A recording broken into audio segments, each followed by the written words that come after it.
আসসালামু আলাইকুম সুধী দর্শক, আজ বার্গারের পেটি করব। আমি বিফ দিয়ে এই পেটিটা করছি। এটা আপনারা চাইলে মাটন দিয়েও করতে পারেন, চিকেন দিয়েও করতে পারেন। একই রেসিপিতে মাটন চিকেন যেটা দিয়ে করেন খুব ভালো হয়। খুবই সহজভাবে চেষ্টা করেছি পেটিটা তৈরি করতে। আমি তো এই পুরুত্বটা রেখেছি, আপনারা চাইলে আরেকটু পাতলা পাতলা করতে পারেন। যার যার পছন্দ অনুযায়ী করবেন। দেখতেই পাচ্ছেন কতটা লোভনীয় হয়েছে। আমি দুইভাবেই পেটিগুলো ভেজে দেখিয়েছি, অসম্ভব মজা হয়েছে। আর বার্গারের পেটিগুলো সচরাচর একটু বড়ই হয়। কথা না বাড়িয়ে চলুন আমরা মূল রান্নায় চলে যাই।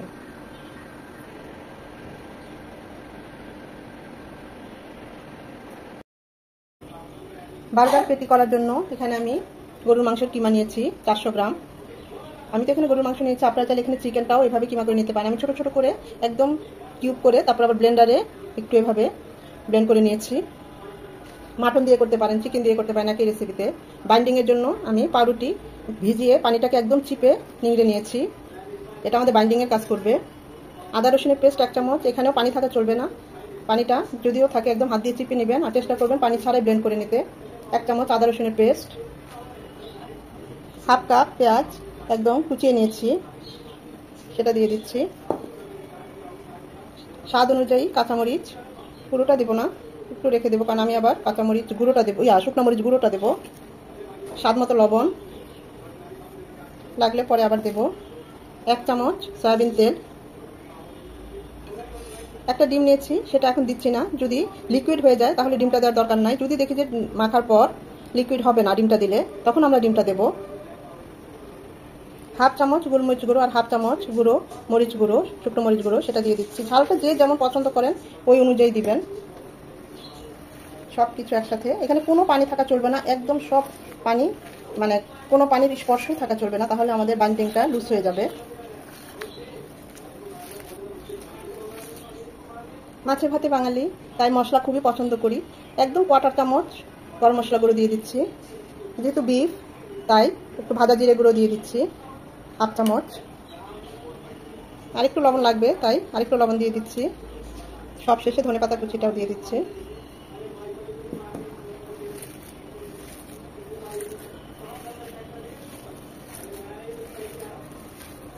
চাইলে শুধুমাত্র আপনারা কাঁচামরিচ, গোলমরিচ, লবণ আর একটা ডিম দিয়েই আর ধনেপাতা দিয়ে পেটিটা করতে পারেন। আমি দিলাম, আপনারা চাইলে আরও সব কিছু কমিয়েও দিতে পারেন। খুব ভালোভাবে হাত দিয়ে সব কিছু মিশিয়ে নিতে হবে। এখানে আমি আর ডিমটা দেবো না, কারণ ডিমটা দিলে লিকুইড হয়ে যাবে আমাদের পেটিটা, তখন আবার ব্রেড ক্রাম্বস দিয়ে এটাকে ঠিক করতে হবে। তাই আর ডিমটা দিলাম না, আপনারা চাইলে দিয়ে দিতে পারেন। আমার কাছে এই বাইন্ডিংটাই ঠিক আছে। 2 থেকে 3 মিনিট খুব ভালোভাবে আমাদের এই পেটিটা এভাবে মথে নিতে হবে, তাহলে সমস্ত মশলা সব কিছু খুব ভালোভাবে মিশবে। এতে পেটির টেস্টটাও খুব ভালো আসবে। এটা এখন আমি ঠিক 10 মিনিট, বেশি না 10 মিনিট রেস্টে রেখে দেব। 10 মিনিট পর আমরা এখন পেটিগুলো বানাবো। এই পেটিগুলো একটু বড়ই হয়, একদম পাতলাও না আবার মোটাও না। খুব বেশি চাপাচাপি করার কোনো দরকার নেই। যদি সাইডগুলো একটু ভেঙেও যায় এভাবে লাগিয়ে দিলেই হবে। ভারীটা যে যেমন পছন্দ করেন ওই অনুযায়ী রাখবেন।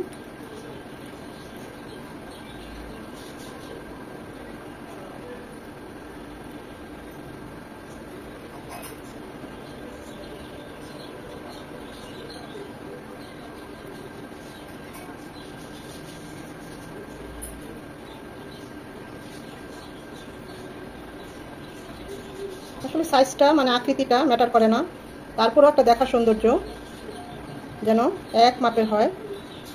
আমি তো এই সাইজটাই করে নিলাম, 1 থেকে 1.5 ইঞ্চি পুরো। এইভাবে বাকি পেটিগুলো করে নেব।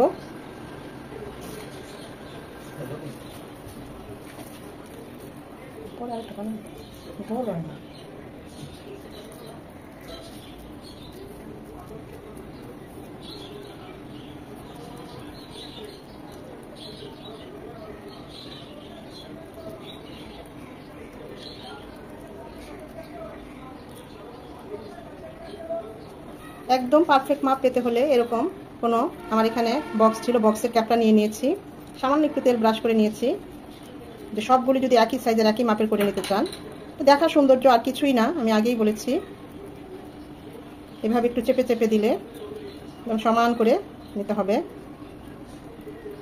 তেলটা ব্রাশ করেছি যেন সাথে সাথে উঠে যায়। এখন ঠিক এভাবে এই যে দেখুন, তখন আর কি একই রকমের মাপের একই আকৃতির হবে, এতে ওজনের পরিমাণটাও ঠিক থাকবে। আমি এটা দিয়ে বানিয়ে নিচ্ছি। আজকে এই বার্গার পেটিগুলো দুইভাবে ভেজে আপনাদের দেখাবো। এখানে একটা ডিম নিয়েছি, ডিমটাকে খুব ভালোভাবে ফেটিয়ে নিচ্ছি।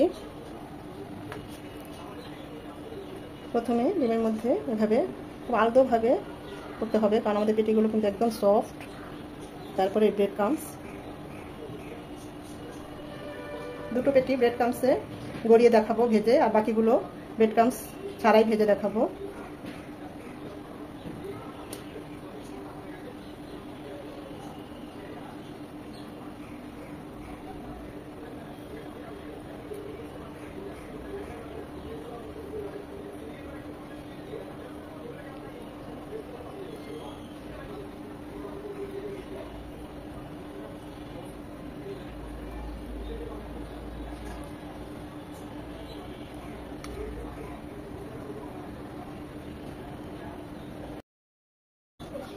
আমার 10টা পেটি হয়েছে। আমি সবগুলো ভাজবো না, এগুলো আমি ফ্রিজে রেখে দেবো, ডিপ ফ্রিজে। আর আপনাদের কিছু ভেজে দেখাবো, এই কয়টা ভেজে দেখাবো। প্রথমে ব্রেড ক্রাম্বস দিয়ে যে পেটিগুলো রেডি করেছি সেগুলো ভাজবো।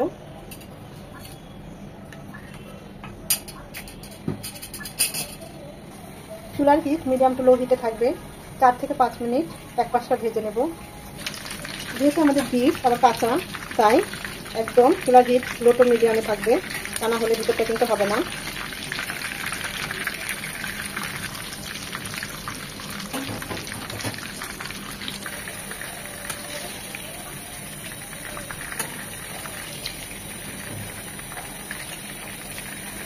আরেকটু হবে।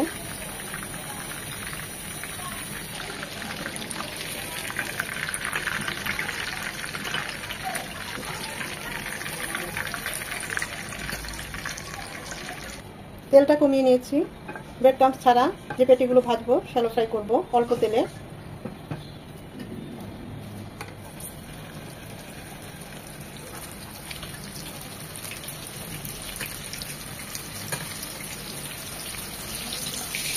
চার থেকে 5 মিনিট পর পেটিগুলো উল্টে দেবো।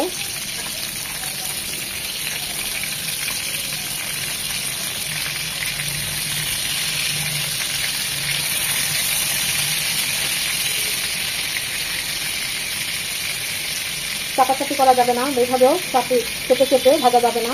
তো যেমন আছে ঠিক তেমনই থাকবে। লো টু মিডিয়াম হিটে 8 থেকে 10 মিনিট এপিট করে ভেজে নেব। পেটিগুলো ভাজা হয়ে গিয়েছে, চুলাটা এখন অফ করে দিব।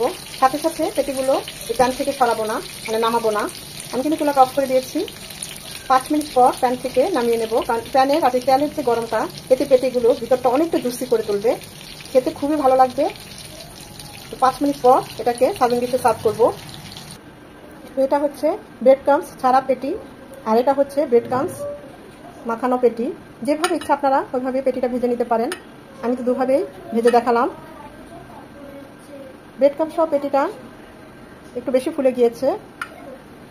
তো দুটো একই টেস্ট, কিন্তু কোনো হেরফের নেই, যেহেতু বার্গারের ভিতরে দেবো আর অনেক কিছু যাবে। তো খুবই ভালো হয়, দেখতে পাচ্ছেন। খুব সহজেই বিফ বার্গার পেটি আমরা বানিয়ে ফেললাম। এখন আর বাজার থেকে কিনে খেতে হবে না। ভিডিওটা যদি ভালো লেগে থাকে লাইক কমেন্ট শেয়ার করে দিবেন। আর এতক্ষণ যারা ভিডিওটা ধৈর্য নিয়ে দেখেছেন তাদের সবাইকে অসংখ্য ধন্যবাদ।